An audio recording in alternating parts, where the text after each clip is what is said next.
大家好，我是在福，今天要跟各位聊聊住宅用火灾警报器。这个就是警报器了，它的组成有电池、侦测孔跟测试钮，接上电源，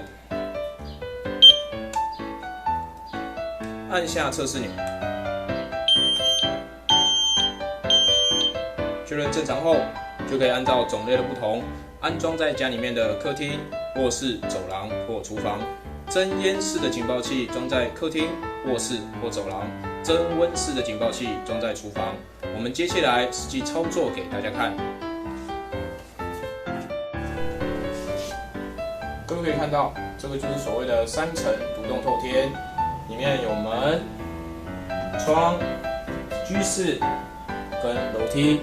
我们现在假设呢，1楼起火，看看烟怎么走，看看哪一个警报器先叫，看看要怎么逃生。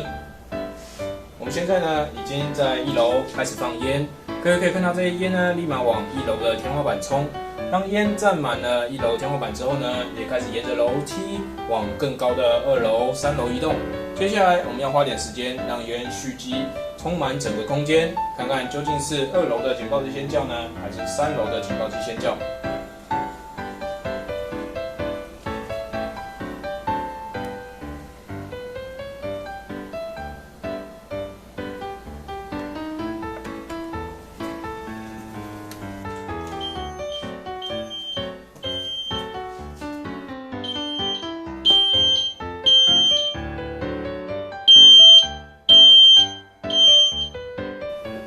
答案揭晓，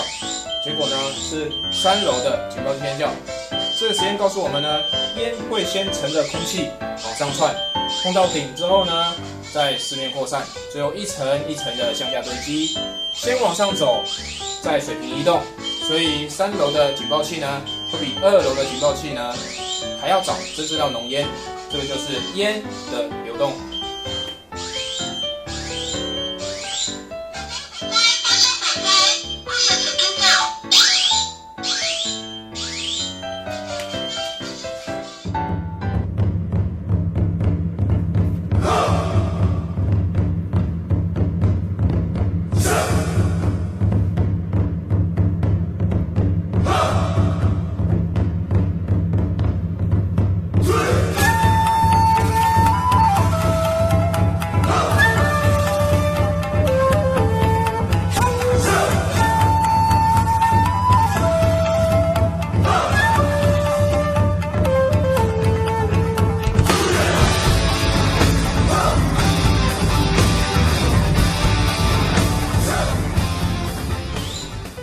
至于逃生规则，总结逃生规则就是小火快逃，大火关门。当我们判断无法马上离开建筑物，可能是火太大，可能是找不到路